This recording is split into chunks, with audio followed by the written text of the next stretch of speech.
Hello students, welcome to my YouTube channel Maths Idol. Myself Dr. कविता गुप्ता. बच्चों ये मेरा probability distributions का chapter चल रहा है. इससे पहले वाले लेक्चर में मैंने आपको बाइनोमियल डिस्ट्रीब्यूशन के बारे में बताया था. आज मैं आपको पॉइजन डिस्ट्रीब्यूशन के बारे में बताऊंगी और उसके क्वेश्चंस कराऊंगी. ठीक है बच्चों, तो चलो स्टार्ट करते हैं बच्चों. देखो बेटा, जैसे बाइनोमियल डिस्ट्रीब्यूशन था इसी तरीके से आपके पास एक डिस्ट्रीब्यूशन है पॉइजन डिस्ट्रीब्यूशन. ये भी आपका एक डिस्क्रीट प्रोबेबिलिटी डिस्ट्रीब्यूशन है. ठीक है, तो देखो इसकी डेफिनेशन क्या है बेटा. A random variable X is set to follow a poisson distribution if its probability distribution is given by this one. देखो जैसे बाइनोमियल में आपने याद किया कि probability at X equal to X क्या होता है, N C X P X Q N minus X, ये याद किया था. ऐसे ही आपको इसका भी एक फॉर्मूला याद करना पड़ेगा. ये तो बाइनोमियल का था, राइट. और ये पॉइजन डिस्ट्रीब्यूशन के लिए देखो कैसे याद करना है. ई की पावर माइनस लैम्डा लिखो. अब लैम्डा पे टर्म खत्म करिए ना आपने, तो लैम्डा से ही नेक्स्ट टर्म शुरू है. लैम्डा की पावर लिखो एक्स, ठीक है, डिवाइडेड बाय. अब एक्स पे टर्म खत्म करिए ना, तो एक्स से ही शुरू होगी नेक्स्ट, तो एक्स फैक्टोरियल है. इस तरीके से बेटा थोड़ा सा फॉर्मूला लर्न हो जाएगा. दोबारा से देखिए, पहले आप लिखें ई की पावर माइनस लैम्डा. अब लैम्डा पे खत्म किया ना, तो नेक्स्ट टर्म लैम्डा से ही शुरू है, तो हमने लिखा लैम्डा एक्स. अब एक्स पे खत्म किया ना, तो नेक्स्ट टर्म एक्स से ही शुरू है, तो एक्स फैक्टोरियल. इससे बेटा थोड़ा फॉर्मूला लर्न करने की टेक्निक बताइए आपको, इससे थोड़ा सा आराम से लर्न हो जाता है. वरना बच्चा भूलता है एक्स की पावर लैम्डा थी या लैम्डा की पावर एक्स थी, नीचे लैम्डा फैक्टोरियल था या एक्स फैक्टोरियल था. तो थोड़ा सा याद हो जाएगा कि जिस टर्म पे खत्म करोगे उसी से नेक्स्ट टर्म शुरू हो रही है. तो ये फॉर्मूला बेटा अच्छे से लर्न कर लेना. This is for Poisson distribution, right. अब देखो x क्या चीज़ है जिसकी वैल्यू पर आपको प्रोबेबिलिटी निकालनी है. जैसे x equal to 0, x equal to 1, x equal to 3, ऐसे करके जिस पॉइंट पे वैल्यू निकालनी है that is my x, right. और लैम्डा क्या होता है, lambda is the mean of poisson distribution. Question में लैम्डा कैसे निकलता है ये मैं सिखा दूंगी आपको. कई बार क्वेश्चन में डायरेक्ट गिवन होता है, तो आपको ये पता होना चाहिए कि लैम्डा क्या चीज़ है. Lambda is the mean of the Poisson distribution, right. अब बेटा देखो, हमें थोड़ा सा ये ध्यान देना है कि कौन सा क्वेश्चन बाइनोमियल डिस्ट्रीब्यूशन का और कौन सा पॉइजन का. दोनों देखने में सेम लगते हैं, तो हाउ कैन वी आइडेंटिफाई कि कौन सा क्वेश्चन पॉइजन का होगा और कौन सा आपका बाइनोमियल का होगा. तो देखो बेटा, जहां पर एन आपको बहुत आसानी से डेफिनेटनेस दिखाई दे, प्रिसाइजली आप उसको देख पाएं कि क्या है एन. जैसे मैंने कहा कि मैंने एक कॉइन को 6 टाइम्स टॉस किया, तो 6 है एन की वैल्यू. डेफिनेटनेस जहां पर हो वहां तो यूज होता है बाइनोमियल, राइट. और जहां पर एन आपको प्रिसाइजली ना मालूम हो कि कितनी बार एक्सपेरिमेंट परफॉर्म हुआ, कितने ट्रायल्स हुए, ऐसी कोई सिचुएशन आ रही हो, तो N is not known precisely, then you have to use poisson distribution. Clear. एक तो सबसे अच्छा तरीका देखने का यही है. जैसे मान लीजिए मैंने कुछ एग्जाम्पल्स लिखे हैं बेटा, ये सारे एग्जाम्पल्स ना लर्न कर लेना. एक दो बारी रीड करोगे तो तुम्हें थोड़ा आइडिया रहेगा कि मान लीजिए क्वेश्चन में प्रिंटिंग एरर्स की बात हो रही है कि बुक के अंदर कितने प्रिंटिंग एरर्स हैं. तो आप खुद बताओ, जब बुक प्रिंट कर रहे हो तो आपको पता होगा कि इसमें बुक में इतने प्रिंटिंग एरर्स आ जाएंगी. तो N is not known precisely here, तो यहाँ पे क्या यूज होगा आपका पॉइजन डिस्ट्रीब्यूशन. तो बेटा जनरली क्वेश्चन में जो वर्ड प्रॉब्लम्स होती है ना, वो जितने इवेंट्स मैंने यहाँ लिखे हैं ना, इन्हीं के ऊपर होती है. तो इनको थोड़ा सा एक दो बारी रीड कर लोगे तो आपको आइडिया लगेगा कि अगर इनके क्वेश्चंस हैं तो आपको क्या लगाना है, पॉइजन डिस्ट्रीब्यूशन लगाना है. और जैसे tossing of a coin, throwing a dice, ऐसे वाले क्वेश्चंस हो, ठीक है, मल्टीपल चॉइस क्वेश्चंस वाले क्वेश्चन हो, ऐसे क्वेश्चंस अगर हो जहां डेफिनेटनेस दिखाई दे रही हो, वहां लगता है बाइनोमियल डिस्ट्रीब्यूशन. देखो एग्जांपल्स में रीड करती हूँ. Number of printing errors in a book, number of road accidents per day. अब कोई नहीं बता सकता एक दिन में कितने रोड एक्सीडेंट्स होंगे, तो यहाँ पे एन की प्रिसाइजनेस नहीं है, तो ऐसे इवेंट्स जो होंगे पॉइजन होंगे. देखो arrival of customers at a shop, you can never say कि मेरी शॉप पे आज इतने कस्टमर्स आएंगे. पीपल स्ट्राइक बाय डिजीज, अब बेटा कोरोना से आज कितने लोग स्ट्राइक हो जाएंगे ये हमें नहीं मालूम. Number of bacteria per unit, क्योंकि बैक्टीरिया की ग्रोथ हमारे कंट्रोल में नहीं है, ये एकदम से ग्रो करते हैं, तो कितने ग्रो हो जाएंगे ये भी नहीं मालूम.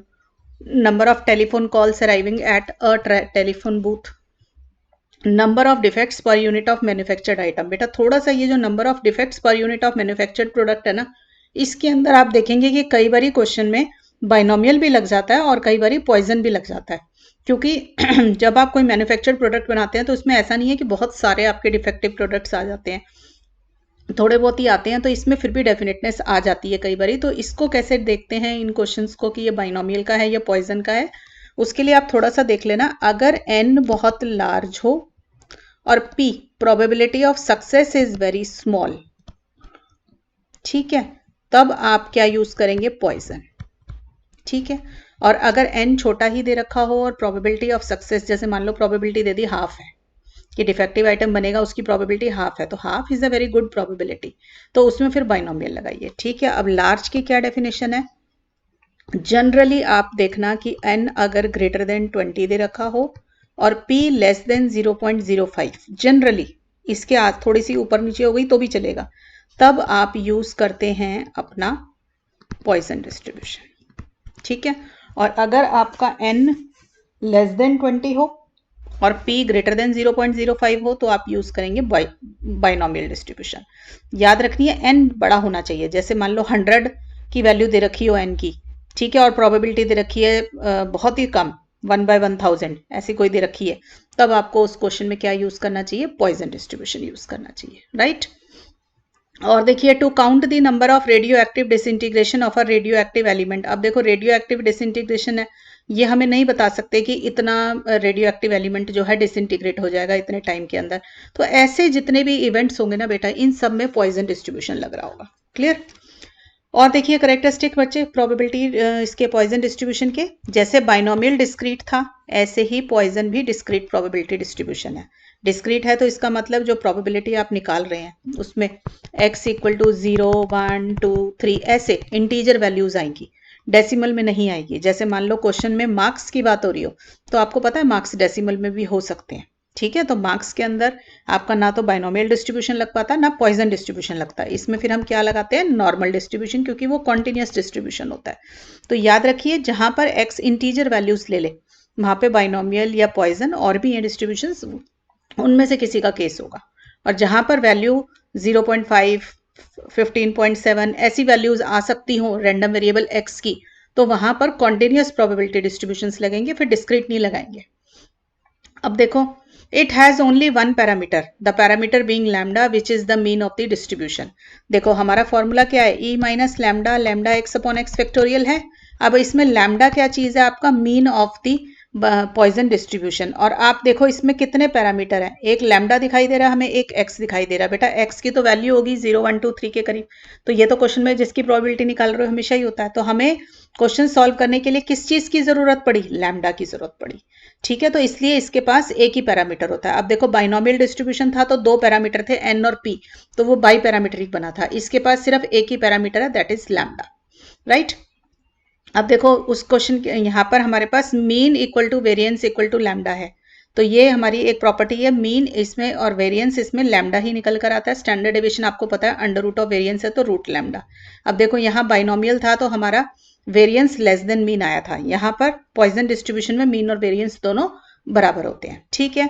अब क्यों बार बार हम पॉइजन डिस्ट्रीब्यूशन को बाइनोमियल से जो है रिलेट कर रहे हैं, देखो जरा, Poisson distribution is a limiting case of binomial distribution. मतलब बाइनोमियल डिस्ट्रीब्यूशन के अंदर अगर हम थोड़े से चेंजेस कर दें, ठीक है, तो वो पॉइजन में कन्वर्ट हो जाता है। इसीलिए थोड़ा ध्यान से देखना पड़ता है ये क्वेश्चन बाइनोमियल का है या पॉइजन का। अब क्या क्वेश्चन में चेंज करें, देखो बाइनोमियल का प्रोबेबिलिटी डिस्ट्रीब्यूशन क्या था आपके पास, NC(x) PX(Q(n - x), यही था।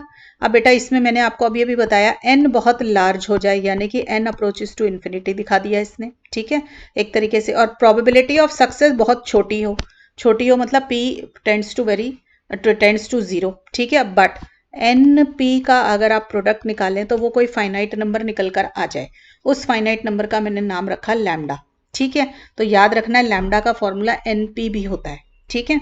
तो अगर ये तीन कंडीशन सेटिस्फाई हो जाए तो हमारा वो बाइनोमियल डिस्ट्रीब्यूशन पॉइजन डिस्ट्रीब्यूशन में कन्वर्ट हो जाता है। बेटा मैं इसका डेरिवेशन आपको करवा दूंगी नेक्स्ट लेक्चर में। तो देखो हमें क्या बात समझ आई बेटा, कि पॉइजन डिस्ट्रीब्यूशन कैसे मतलब बाइनोमियल कब पॉइजन बन जाता है, ठीक है। तो देखो अगर बाइनोमियल का फॉर्मूला ये था, इसके ऊपर आप लिमिट लगाएंगे कैसे, n अप्रोचेस टू इन्फिनिटी कर दो, p अप्रोचेस टू 0 कर दो और np फाइनाइट रखो लैम्डा। ये तीन कंडीशन इस पे सेटिस्फाई करोगे ना तो ये किस में कन्वर्ट हो जाएगा, e minus lambda lambda x upon x factorial. तो पूरा अच्छा लंबा 1 पेज का डेरिवेशन है बेटा इसके ऊपर, तो हम देख लेंगे किसी लेक्चर में मैं आपको ये करा दूंगी, राइट। अब देखो बेटा नेक्स्ट है recurrence relation for Poisson distribution. Recurrence होता है कि पहले एक टर्म निकाली फिर उसकी हेल्प से बाकी की सब्सिक्वेंट टर्म्स भी आपने निकाल दी, ठीक है। तो देखो मेरे पास फॉर्मूला है P R plus one is lambda by R plus one P R. देखो पी आर अगर आप निकाल लेते हो, जैसे मान लो आपने पी 0 निकाल दिया, ठीक है, तो आर की वैल्यू इसमें 0 डालो तो ये क्या आ जाएगा, लैम्डा बाय 1 P0, ठीक है। तो अगर P0 निकाल चुके हो तो आप P1 निकाल सकते हो, ठीक है। अब P2 निकालना है तो क्या फॉर्मूला हो जाएगा, आपके पास R की वैल्यू मैंने डाली 1 तो ये हो जाएगा 2P1। इस तरीके से आपको एक वैल्यू मिल गई तो आप दूसरी वैल्यू निकाल सकते हैं, तो उसके लिए रेफरेंस रिलेशन आप यूज कर सकते हैं। इसका फॉर्मूला भी बेटा लर्न कर लेना सब बच्चे, ठीक है। आगे देखो क्वेश्चंस देखते हैं बेटा। देखो if 5% students appearing in an examination failed using Poisson distribution, find the probability that out of 100 students appearing in an examination, none failed, 5 students failed and maximum 3 failed.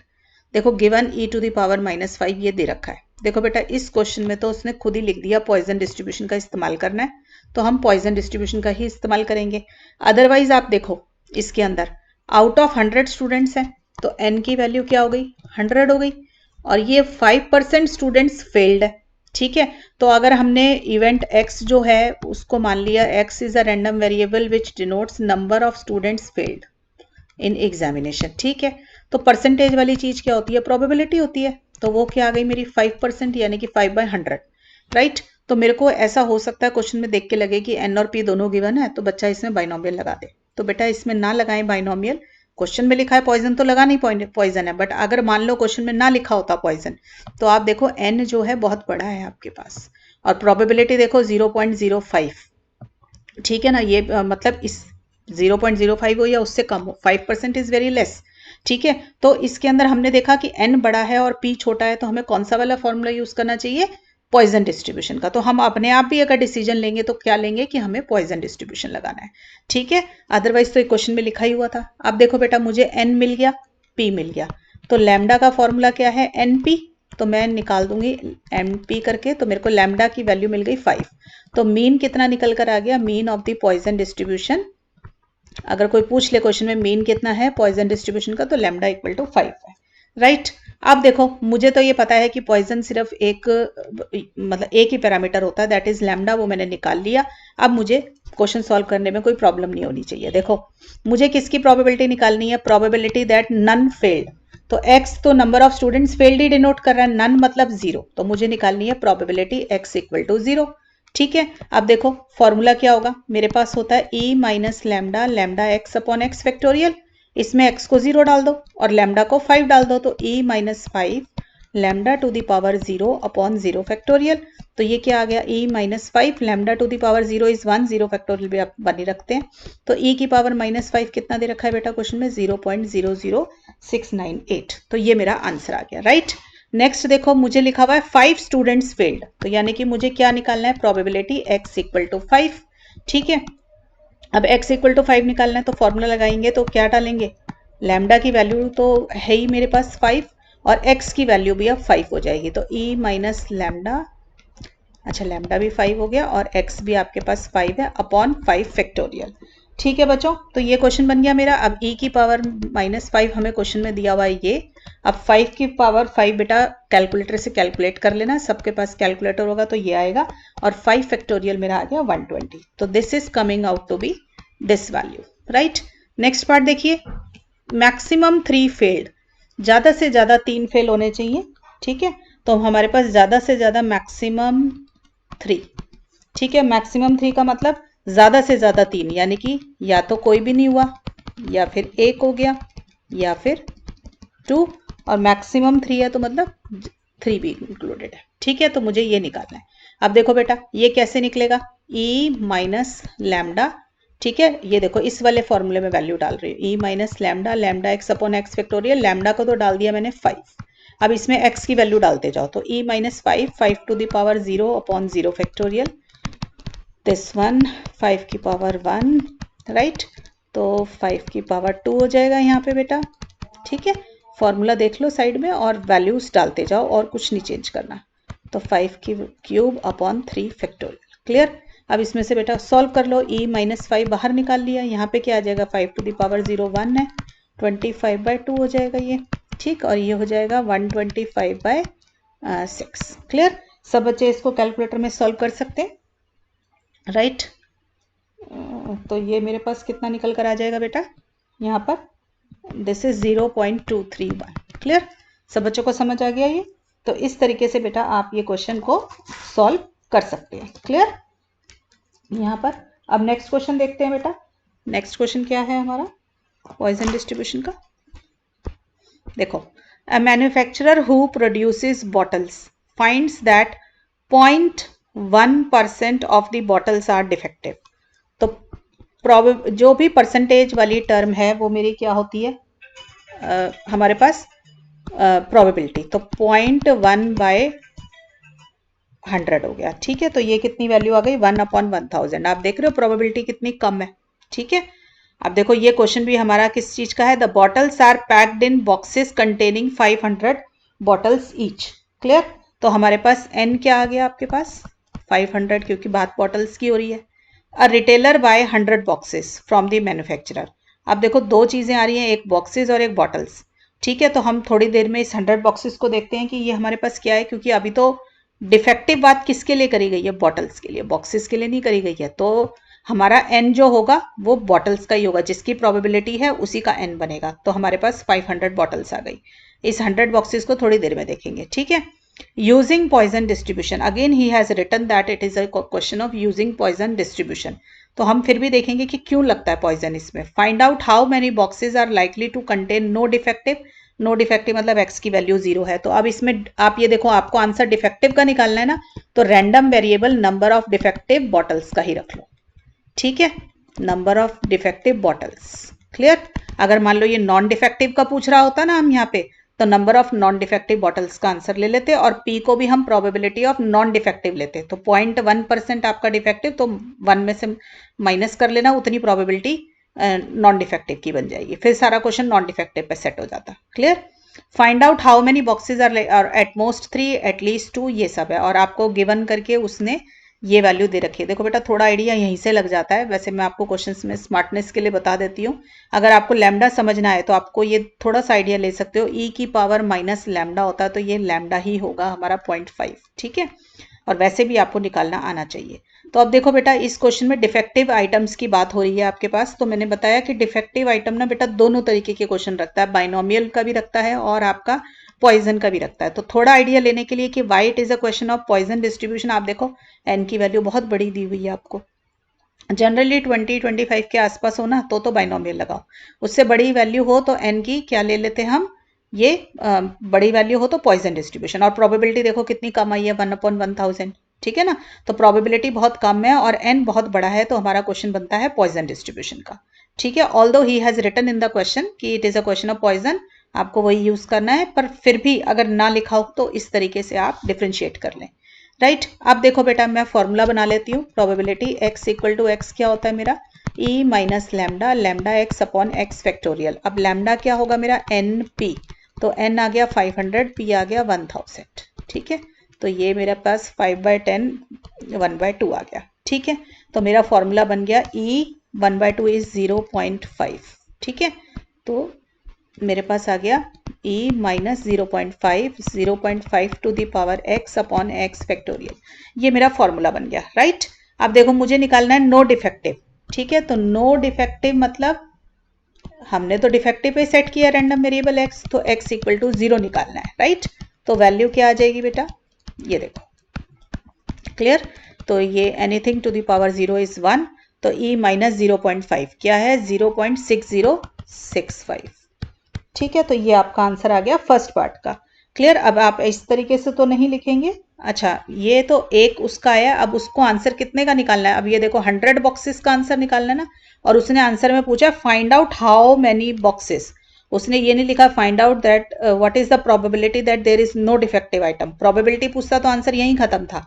अब इस 100 बॉक्सेस को देखो, उसने लिखा ना कितने बॉक्सेस, तो ये एक बॉक्स की निकली है, तो number of boxes having no defective, यही क्वेश्चन पूछा है उसने। तो ये कितना हो जाएगा 100 मल्टीप्लाइड बाय 0.6065, तो ये कितना आ जाएगी वैल्यू आपके पास 61 अप्रॉक्सीमेटली, क्योंकि 60.6 आएगा ना तो बेटा 60.6 बॉक्सेस तो लिखेंगे नहीं, तो हमने क्या लिख दिया 61 बॉक्सेस। क्लियर। और देखिए बेटा एट मोस्ट 3 डिफेक्टिव, ज्यादा से ज्यादा 3, देखो ज्यादा बोले तो साइन आता है लेस का, ठीक है, ऐसे याद रखना। एटलीस्ट बोले, लीस्ट वर्ड है ना तो उसका उल्टा साइन आएगा ग्रेटर वाला, ऐसे याद रख लो। क्लियर। तो एट मोस्ट 3, ठीक है, ये निकालना है। तो इसकी probability x less than equal to 3, तो क्या आएगा 0 पे, 1 पे, 2 पर और 3 पर, ये वैल्यू आएंगी। वैल्यू डालो, देखो हमारा ये जो फॉर्मूला था इसके अंदर वैल्यू डालेंगी स्टार के अंदर, ठीक है। तो e माइनस 0.5, 0.5 इसके ऊपर 0, फिर e माइनस 0.5 एक बारी पावर 1 ले ली, e माइनस 0.5, 0.5 का स्क्वायर। क्लियर। ऐसे ही बेटा इसकी वैल्यू आ जाएगी दिस वन।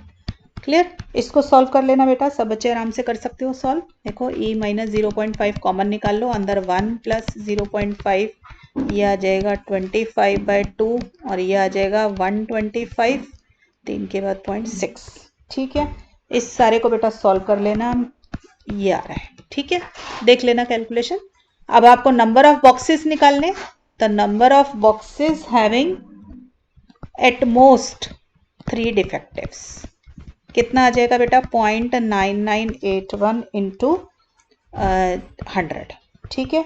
तो ये आपके पास कितनी वैल्यू आ गई बेटा 99.8, तो अप्रोक्सीमेटली 100। आप देखो अगर एक बॉक्स के अंदर जो है 0.8 आइटम्स भी अगर 99.8 बोल रहे हो, एक भी डिफेक्टिव आइटम आ जाता तो वो डिफेक्टिव ही कहलाएगा बॉक्स पूरा, ठीक है ना। तो इसलिए हमेशा अपर उस पे ले जाना। क्लियर।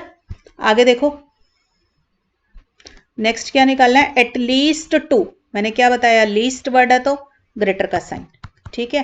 देखो एटलीस्ट 2 है ना, तो यानी कि x ग्रेटर देन 2, ठीक। अब ग्रेटर देन 2 निकालना है तो 100 बॉक्सेस हैं हमारे पास कितने 500 थे, x मैक्सिमम वैल्यू 500 ले सकता है, तो 2 3 4 से 500 तक तो जाएंगे नहीं, तो इसका कॉम्प्लीमेंट ले ले, तो ये हमारे पास क्या हो जाएगा 1 माइनस, क्योंकि प्रोबेबिलिटी 1 से बड़ी कभी नहीं होती, तो 1 minus probability x less then 2 कर दिया, तो ये किसके बराबर आ गया, लेस देन 2 मतलब 0 और 1, 2 तो हटाना है तो 0 और 1 हो जाएगा, ठीक है, ये आ जाएगा मेरे पास। क्लियर। अब इसमें वैल्यू डाल दो बेटा, देखो 1 minus e minus 0.5, 0.5 to the power 0 upon 1 factorial, e minus 0.5, 0.5 1 0 factorial upon 1 factorial. Clear. तो ये बेटा सॉल्व कर लेना, ये आंसर आ रहा है आपका इतना, ठीक है 0.09025। तो नंबर ऑफ बॉक्सेस निकालना हो तो बेटा क्या करोगे, इसको मल्टीप्लाई कर दो 100 से। क्लियर कर लोगे सब बच्चे, तो ये 9.025 आ रहा है आपके पास, तो 9 अप्रॉक्सीमेटली लिखना 9 लिख लेना, नहीं तो 10 लिखना और 10 लिख देना। क्लियर। क्योंकि 9.0 ही आ गया तो इसलिए 9 अप्रॉक्सीमेटली ज़्यादा अच्छा लग रहा है, ठीक। तो इस तरीके से बेटा आप इसका क्वेश्चन सॉल्व करेंगे। और देखो बेटा, given that the switch board of a consultants office receive on an average 0.9 calls per minute. अब आप देखो ऑन एन एवरेज लिख दिया उसने वर्ड, एवरेज लिख दिया तो इसका मतलब ये अपने आप में ही मीन दे दिया आपको, ठीक है, कि on an average 0.9 calls per minute आ रही है, तो इसका मतलब ये लैम्डा दे दिया। और देखो क्वेश्चन किसका है, switch board of the consultants office, मतलब टेलीफोन कॉल्स या जो भी कोई कॉल्स उसके पास आ रही है उसका क्वेश्चन है। ऐसे हमें तो नहीं पता होता कि आज कितने लोग हमें कॉल करेंगे, बता सकते हो आज कितने लोगों का फोन आएगा, हमें नहीं बता सकते ना, तो ऐसे में एन की सर्टेनिटी नहीं है, हमें नहीं पता चल रहा है एन कितना है, प्रिसाइजली क्वेश्चन में गिवन भी नहीं है आपको, तो ऐसे क्वेश्चन पॉइजन डिस्ट्रीब्यूशन के होंगे, right. Here N is not known precisely, चाहे ऊपर वाले क्वेश्चन में था, अगर ये प्रिसाइजली एन ना मिले तो आराम से पता चलता है कि क्वेश्चन जो है पॉइजन डिस्ट्रीब्यूशन का है। क्लियर, पहली बात तो यही क्लियर हो गई। Find the probabilities that in a given minute there will be at least 1 incoming call. अब एटलीस्ट 1 है तो क्या लोगे, मैंने बताया लीस्ट हो तो ग्रेटर का साइन, तो x greater than equal to 1 निकालना है, ठीक है। पहले जरा हम सेट कर लें, देखो हमारा प्रोबेबिलिटी पॉइजन डिस्ट्रीब्यूशन के अकॉर्डिंग होती है e minus lambda lambda x upon x factorial, तो e minus 0.9 lambda to the power x upon x factorial. ठीक है, अब मुझे लगाना है, क्या लिखा हुआ है, there will be at least one. तो पहले तो x को सेट करो नंबर ऑफ इनकमिंग कॉल्स, जिसकी प्रोबेबिलिटी निकालनी है वही वाला रैंडम वेरिएबल सेट कर लो। तो हमें इनकमिंग कॉल्स का निकालना है, तो हमने कर लिया let x be the random variable which shows the number of incoming calls. ठीक है, तो हमारे पास x की क्या वैल्यू आ जाएगी, एटलीस्ट 1 मतलब x greater than equal to 1। अब ग्रेटर देन 1 है तो इसको 1 माइनस एक्स लेस देन 1 लिख लूँ। ठीक है ना, क्योंकि ग्रेटर देन 1 में तो 1 से आगे जाना पड़ेगा, तो हमें पता ही नहीं कितना आगे जाना है, हमें तो n भी नहीं मालूम इस क्वेश्चन में, तो x लेस देन 1। ठीक है, लेस देन 1 है तो या तो कोई कॉल नहीं आई, ठीक है, यही मतलब हो गया इसका। एटलीस्ट 1 का 1 माइनस नन भी होता है, उससे भी कर सकते थे आप। ठीक है ना, तो 1 माइनस नन करेंगे तो भी यही आएगा। तो 1 माइनस एक्स की वैल्यू 0 डाल दो बेटा ऊपर वाले फॉर्मूले में। ठीक है, तो ये ठीक, तो ये आ जाएगा बेटा सॉल्व करके 0.5934। क्वेश्चन में प्रोबेबिलिटी पूछी थी तो यहीं छोड़ देना है। Right, find the probability that between 10 AM to 10:02 इसके अंदर आपके पास there will be exactly 2 incoming calls. देखो टाइम से हमें कोई फर्क नहीं पड़ रहा, क्योंकि क्वेश्चन में उसने ये नहीं कहा कि इतने समय से इतने मिनट में है, तो हमारे पास क्या है, 2 इनकमिंग कॉल्स है। ठीक है, तो हमारे पास 2 इनकमिंग कॉल्स का आंसर निकालना है, तो x इक्वल टू 2 आ गया। राइट, यहाँ पर तो x इक्वल टू 2 पे हमारी प्रोबेबिलिटी क्या होगी, e माइनस लैम्डा था दिस लैम्डा, x की वैल्यू है 2 अपॉन 2 फैक्टोरियल। राइट, तो इसको सॉल्व कर लो बेटा, ये आ रहा है दिस वन। क्लियर। अब देखो इसमें ना थोड़ी सी नोटिस करो, क्वेश्चन में देखो ई की कितनी सारी वैल्यूज आपको दी हुई हैं अलग अलग उसके ऊपर। ठीक है, तो वो भी जान के इतनी सारी वैल्यूज लिख देते हैं, ताकि जैसे मैं अभी आपको बता रही थी स्मार्टनेस से लैम्डा निकाल लो, तो वो स्मार्टनेस यहाँ चलेगी नहीं आपकी, तो इसलिए वो क्वेश्चन बनाने वाला भी स्मार्ट है, वो जान के बच्चों को कंफ्यूज करने के लिए ई की इतनी सारी वैल्यूज भी दे देता है। क्लियर है, तो देख लेना बेटा, जहां पे स्मार्टनेस चल जाए वहीं चलाना। क्लियर, तो आगे देखो, during an interval of 4 minutes there will be at most 3 incoming calls. ठीक है, एट मोस्ट 3, एट मोस्ट 3 है तो ज्यादा से ज्यादा 3 है, तो मैंने कहा मोस्ट होता है तो उल्टा साइन लगाना है, तो लेस देन इक्वल टू 3 आ गया। तो लेस देन 3 है तो 0 1 2 और 3। क्लियर, अब 0 है तो e माइनस 0.9 की वैल्यू 0। ठीक, वैल्यू डाल दो बस x की बेटा, बाकी कोई काम नहीं है इसमें बड़ा, और तो कैलकुलेशन वर्क है। सबके पास कैलकुलेटर है तो बहुत आराम से कर ही सकते हैं आप, एग्जाम में कैलकुलेटर अलाउड होता है बेटा। ठीक है, तो इसको सॉल्व कर लेना बच्चों, this is coming out to be 0.9866। ठीक है, e माइनस 0.9 पहले कॉमन निकाल लेना और फिर अंदर ले जाके बाकी की चीजें सॉल्व कर लेना। राइट, चलो नेक्स्ट क्वेश्चन देखते हैं। A car hire firm has 2 cars which it hires out day by day. The number of demands for a car on each day follows Poisson distribution with mean this.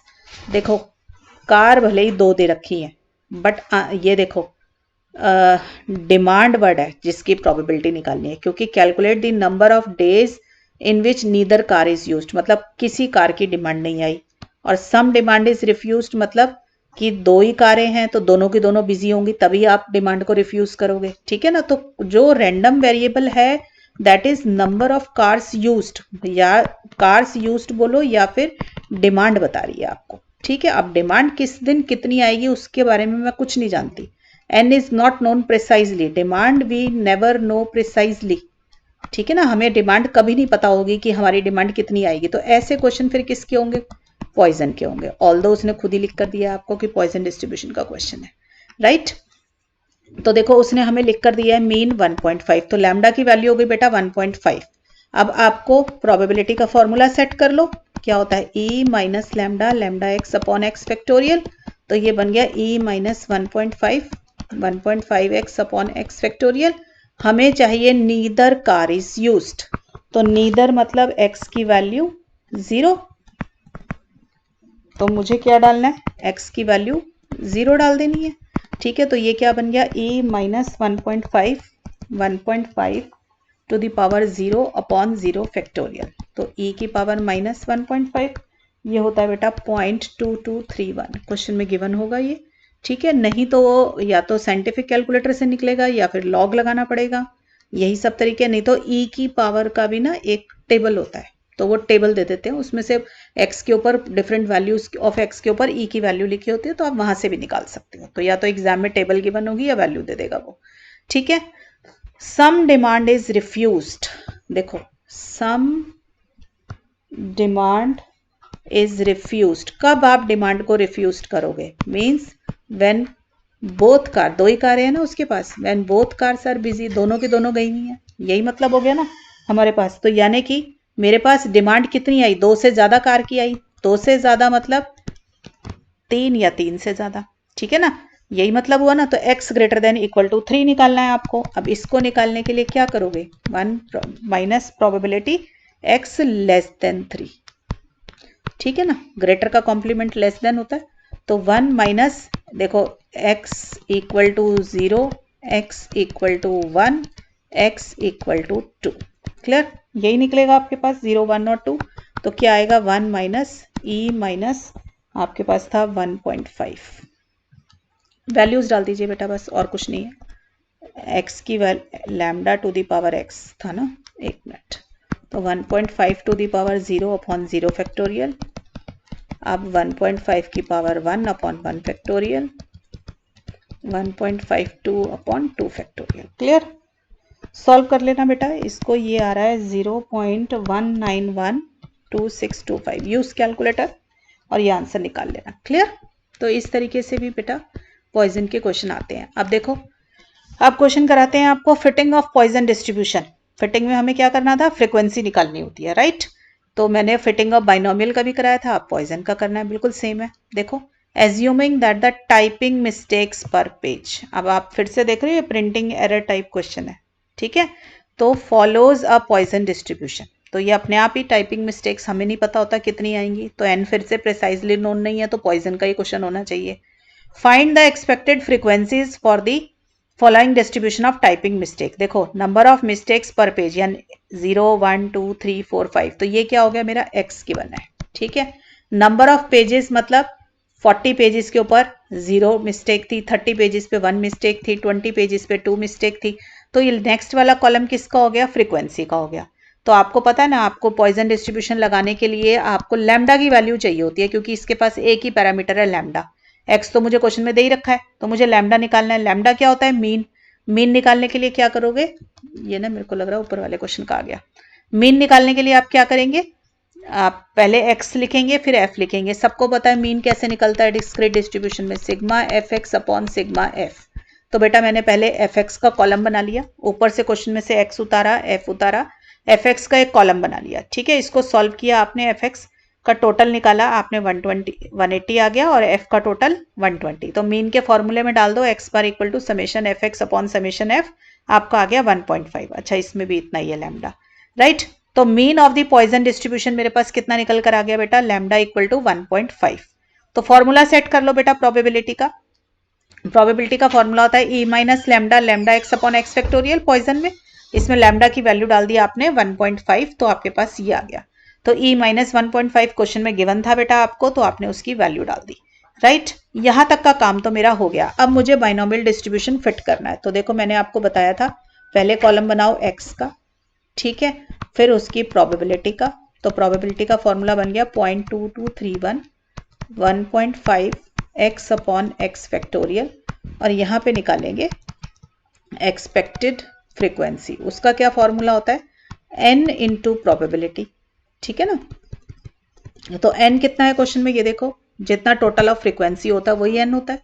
तो n is 120, तो 120 into probability at x equal to x, ये आपका बेटा formula बन गया, clear, fit करने के लिए। अब x ने कितनी वैल्यू क्वेश्चन में ले रखी है, 0, 1, 2, 3, 4 और 5। तो यहाँ पे वैल्यू आ जाएगी 0, 1, 2, ठीक, 3, नीचे जगह है हमारे पास 4, और x की वैल्यू आ गई 5, ठीक है। अब देखो वैल्यू निकालो, 0.2231 1.5, x की वैल्यू डालो 0 अपॉन दिस, तो ये कितनी आ गई 0.2231, क्लियर है। यहाँ पे क्या आ जाएगा, बॉक्सेस हैं, सॉरी आपके पास n की वैल्यू दी हुई है 120, इससे इसको मल्टीप्लाई कर दो, क्लियर। तो ये वैल्यू आ रही है बेटा आपकी 26.772, तो अप्रोक्सीमेटली 27, राइट। बेटा लास्ट में टोटल एक्सपेक्टेड फ्रीक्वेंसी का यही बिठा देना, एन जो है ना 120, वही बिठा देना बस, अगर अप्रोक्सीमेट करो तो। अब नेक्स्ट निकालो, x इक्वल टू 1 पे 0.2231 1.5 to the power 1 upon 1 factorial, तो ये वैल्यू आ गई बेटा आपकी मल्टीप्लाई करके 0.33465। तो यहाँ पे क्या आ जाएगा, दिस वन 120 से मल्टीप्लाई कर दिया, तो this is 40.158 which is approximately आपका 40 के आसपास है। क्लियर। अब देखो n equal to 2, x equal to 2 पे वैल्यू निकालेंगे, तो x की वैल्यू फॉर्मूले में 2 डाल दी आपने, ठीक है, तो ये आ जाएगा। क्लियर। इसको सॉल्व कर लो बेटा, सब बच्चों ने कैलकुलेटर का इस्तेमाल करना है सॉल्व करने के लिए, तो कोई मुश्किल नहीं होनी चाहिए। इसको भी मल्टीप्लाई कर दीजिए 120 से, this is coming out to be 30.1185 which is approximately equal to 30। ठीक है बेटा। अब देखो यहाँ पे वैल्यू आ गई 3 फिर 4, तो देखो e माइनस 1.5 फिर 1.5 to the power 3 upon 3 factorial, ये आ जाएगा बेटा 0.1255। तो एक्सपेक्टेड फ्रीक्वेंसी कितनी आ जाएगी, इसको n से, n होता है टोटल ऑफ फ्रीक्वेंसी, उससे मल्टीप्लाई कर दिया, तो this is coming out to be this, right. Next देखो, जितने आपको x दे रखे हैं सबके ऊपर वैल्यू दिखाओ। ये आपको ये बताना है किस तरीके से 120 जो है आपस में डिवाइड हुआ है अलग अलग वैल्यूज के ऊपर, ठीक है, उसको बोलते हैं फिटिंग। फिटिंग में फ्रीक्वेंसी निकाल देते हैं, राइट। तो this is coming out to be this, ठीक है बेटा। अप्रोक्सीमेशन इस तरीके से करना कि जब टोटल करो ना तो वापस माइनस 120 आ जाए, ठीक है। तो कम ज़्यादा कहीं पे एक बॉक्स कम कर दिया तो एक कहीं पर एक बढ़ा के उसका टोटल बराबर बिठा देना, ठीक। तो ये हो जाएगा 1.6944 दैट इज इक्वल टू 2। इन सब का टोटल ये जो निकले ना ऊपर फ्रीक्वेंसी में, इनका टोटल 120 बिठा देना, राइट। क्योंकि अप्रोक्सीमेट कर रहे हैं तो बेटा हो जाता है कई बार 119 टोटल आ जाए या 121 आ जाए, तो ना ज़्यादा करना ना कम करना, ऊपर अप्रोक्सीमेशन से वहां पर किसी में एक कम और एक ज़्यादा करके टोटल बराबर बिठा देना, राइट। और देखो बेटा मेरे पास है if x is a Poisson variable such that this equation holds, तो आपको मीन और वेरिएंस निकालना है। अब आपको पता है पॉइजन वेरिएबल है, मीन इक्वल टू वेरिएंस, आपको मैंने ये प्रॉपर्टी स्टार्टिंग में बता दी थी। In Poisson distribution mean equal to variance होता है पॉइजन डिस्ट्रीब्यूशन के अंदर। क्लियर। तो मुझे लैम्डा की वैल्यू निकालनी है, तो देखो मेरा फॉर्मूला क्या है, probability x equal to x e minus lambda lambda x upon x factorial. तो प्रोबेबिलिटी x इक्वल टू 2 क्या हो जाएगा बेटा मेरा, e minus lambda lambda square upon 2 factorial, x की वैल्यू 2 डाल दी।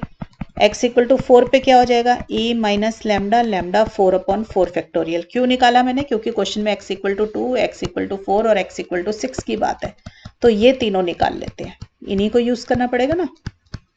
क्लियर। वैल्यू डालो क्वेश्चन में, तो हमारे पास क्वेश्चन है x equal to 2 equal to 9, probability at x equal to 4 plus 90 at 6, probability at x equal to 6 डालो बेटा। देखो value e minus lambda lambda square upon 2 factorial plus 9 times e minus equal to है, ठीक है। इसमें values डाल दीजिए, जैसे e minus lambda lambda to the power 4 upon 4 और यहाँ पे आ जाएगा 6 वाला। क्लियर। अब जो कट रहा है उसको काट दो, देखो e माइनस लैम्डा हर जगह से कट गया, तो लैम्डा स्क्वायर अपॉन 2, ठीक है। 4 फैक्टोरियल इज 4 इंटू 3 इंटू 2, तो ये आ जाएगा 4 3 12 2 24 plus 90 lambda 6 upon 6 factorial is 720, ठीक है। अब लैम्डा देखो कितने कैंसिल हो सकते हैं, 2 लैम्डा कैंसिल हो सकते हैं, ठीक है। 9 8 72 होता है, तो ये 1/8 आ जाएगा। इसको भी काट लो, 3 से काट सकते हैं, 3 3 9 और 3 8 24, ठीक है। तो इसको भी कर देते हैं, ये आ जाएगा, और यहाँ से 2 लैम्डा कम कर दिए तो 4 बच गए। क्लियर। अब ये आपकी बाई क्वाड्रेटिक इक्वेशन में कन्वर्ट हो गया, ठीक है। तो ये कितना आ जाएगा, lambda 4 plus 3 lambda square minus 4 equal to 0, ठीक है। तो it is a bi quadratic या it is a quadratic equation in lambda square, quadratic से लिख लो, it is a quadratic equation in lambda square. Clear है। तो इसको देखो, अगर किसी बच्चे को प्रॉब्लम हो तो लैम्डा स्क्वायर को m मान लो, तो ये बन जाएगा m square plus 3m minus 4 equal to 0। अब आप मिडिल टर्म स्प्लिट कर सकते हैं, तो ये कितना आ जाएगा 4m माइनस m, ऐसी होगी ना, m को कॉमन निकाला। ये सब बच्चों को मिडिल टर्म स्प्लिट करनी आती है, बहुत आसान काम है। तो यहाँ पर ये वैल्यू आ जाएगी, इसका मतलब m की वैल्यू या तो -4 है या फिर m की वैल्यू 1 है। अब m क्या था, लैम्डा स्क्वायर, तो या तो लैम्डा स्क्वायर 1 आ गया या -4। अब आपको पता है ये तो पॉसिबल नहीं है, परफेक्ट स्क्वायर है तो कभी नेगेटिव नहीं होगा, तो हमारे पास लैम्डा स्क्वायर कितना आ गया, 1 आ गया। तो लैम्डा की वैल्यू क्या आ गई, 1। ठीक है बेटा, तो मेरा आंसर क्या निकल आया, मुझसे लैम्डा मांगा था वो मैंने निकाल कर दे दिया, that is lambda equal to 1। और देखें क्वेश्चंस, देखो, it is observed that 80% of the television viewers watch a popular TV serial. What is the probability that at least 80% of the viewers in a random sample of 5 watch this TV serial? अब देखो, TV serial watch करने वाले लोगों के बारे में हम ज़्यादा तो जानते नहीं कि कितने लोग होंगे, ठीक है ना, कितने लेंगे। तो यहाँ पे लग रहा है हमें कि पॉइजन का क्वेश्चन है। दूसरी और चीज़ें देखो, 80% वर्ड आया तो ये तो प्रोबेबिलिटी हो गया क्योंकि परसेंटेज लिखा हुआ है, तो ये कितना हो जाएगा 2, आपके पास आ जाएगी प्रोबेबिलिटी, इसको डायरेक्टली लिख लेते हैं, देखो 80/100 है ना, 0.08। ठीक, और क्या लिखा है, रैंडम सैंपल ऑफ 5, तो जो सैंपल साइज होता है वो n होता है, तो उसने 5 लोग जो भी उठाए, क्या प्रोबेबिलिटी है कि उसमें एटलीस्ट 80% जो थे लोग वो आपका टीवी सीरियल देखते थे। n भी मिल गया, p भी मिल गया। अब आप ये देखो इस क्वेश्चन के अंदर हमारे पास n लेस देन 5 आ गया, और सॉरी n बहुत छोटा है, बड़ा नहीं है, 5 ले रखा है ना, तो n लेस देन 20 है।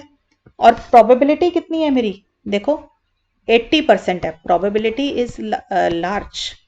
देख रहे हो क्वेश्चन उल्टा है, n छोटा है, n इज स्मॉल क्योंकि सैंपल साइज 5 का ही लिया हुआ है, and p is large, large इसलिए क्योंकि 80% है। ठीक है, हम तो 0.05 से ऊपर देखते हैं। ठीक, तो इसलिए ये क्वेश्चन मुझे किसका दिखाई दे रहा है, बाइनोमियल डिस्ट्रीब्यूशन। ठीक है, देखा बेटा, वैसे क्वेश्चन जो था हमारा टीवी सीरियल का था, हमें नहीं पता था कितने व्यूअर्स आ सकते हैं हमारे, तो हमें लग रहा था कि ये पॉइजन का होगा। बट जब मैंने इसके गिवन पैरामीटर्स देखे कि इसने प्रोबेबिलिटी 80%, मतलब पी अच्छा खासा बड़ा दे रखा है मुझे, 80% इज टू मच, 100% से ज़्यादा तो हो ही नहीं सकते, और n की वैल्यू बहुत छोटी दे रखी है, तो क्वेश्चन कौन सा बनेगा, बाइनोमियल का, क्योंकि अगर n लार्ज हो और p स्मॉल हो तो पॉइजन यूज करते हैं। इसमें हमारे को दोनों रिवर्स कंडीशन मिल गई, तो क्वेश्चन बन गया बाइनोमियल डिस्ट्रीब्यूशन का। ठीक है, मैंने इसीलिए जान के एक क्वेश्चन आपको कराया ताकि आप डिफरेंशिएट कर पाए कि कब कौन सा यूज करना है। अब देखो मेरे पास क्वेश्चन क्या है, प्रोबेबिलिटी दैट 80%, एक minute, 80% of the viewers watch करते हैं, 80%, एटलीस्ट 80% ऑफ द व्यूअर्स जो भी हैं वॉच टीवी सीरियल, यही है ना क्वेश्चन। अब देखो 80% मतलब 80/100 किसका, 5 का रैंडम सैंपल लिया था ना, तो 5 में 80% लोगों ने देखा, एटलीस्ट मतलब ग्रेटर का साइन, तो x greater than equal to 80/100 of 5, ये निकालना है। तो ये कितना बना, 80/100 ऑफ 5 आपकी वैल्यू आ जाएगी 4। ठीक है, तो मुझे ये निकालना है probability x greater than equal to 4। अब मैक्सिमम है कितने, 5 लोग हैं, तो 4 पर और 5 पर आपकी प्रोबेबिलिटी निकल जाएगी। ठीक है, अब देखो ध्यान से देखना बेटा, क्योंकि बाइनोमियल आ रहा है, जिसने बाइनोमियल का लेक्चर नहीं देखा वो देख के आना पहले। देखो फॉर बाय बाइनोमियल डिस्ट्रीब्यूशन मेरे पास फॉर्मूला क्या होता है, probability x equal to r is n c r p r q n minus r। ठीक है, अब यहाँ पे x इक्वल टू 4 डाला, r को, n है 5, देखो n है 5, x की वैल्यू 4 हो गई, और आपके पास p क्या है जो वॉच करता है, प्रोबेबिलिटी दैट इज 80% दे रखी थी, तो 0.8 हो गया, तो q क्या हो गया 0.2, यही दे रखा है ना क्वेश्चन में बेटा, ये 80% इज 0.8 आएगा। ठीक है, 0.8, क्लियर। तो मेरे पास है 0.2 p आ गया और ये भी आ गया, वैल्यू डाल दो 5 r की जगह डाला 4, प्रोबेबिलिटी है 0.8, 4 q है 5 में, ठीक है। और probability at x equal to 5 कितना आ जाएगा, r की वैल्यू 5 डाल देंगे, ठीक है ना। ये हो गया। तो मेरा probability x greater than equal to 4 कितना आ गया बेटा, 5c4 0.8 टू द पावर 4 और 0.2, 5c5 0.8 टू द पावर 5 और 0.2 टू द पावर 0, ठीक है। इसको सॉल्व कर लीजिए बेटा, ठीक है। सब बच्चे कर सकते हैं आराम से सॉल्व। 5c4 की वैल्यू निकाल लो, 5c5 तो 1 ही है आपके पास, तो ये आ जाएगा आपका 5c4 5 फैक्टोरियल अपॉन 4, तो 5 आ गया, 0.8 टू दी पावर 4 इंटू 0.2 और ये 1 हो गया, 0.8 टू दी पावर 5 और ये भी 1 हो गया, ठीक है। सॉल्व कर लेना बेटा, इसका आंसर आ रहा है 73728। तो this is the required probability. Clear है बच्चों। तो इस तरीके से आप बेटा प्रोबेबिलिटी के क्वेश्चन भी पॉइजन डिस्ट्रीब्यूशन के सॉल्व कर सकते हैं। Clear. So I am winding up the lecture here बेटा। एक और बना देंगे वीडियो पॉइजन की, जिसके अंदर हम इसकी थ्योरी भी आपको करा देंगे, राइट। पहले मैंने क्वेश्चन इसलिए कराए ताकि बच्चे को थोड़ा सा आइडिया हो जाए कि पॉइजन डिस्ट्रीब्यूशन है क्या चीज़। क्लियर। चलिए बच्चों, I am winding up the lecture here. पढ़ाई करते रहें बच्चों, ऑल द बेस्ट।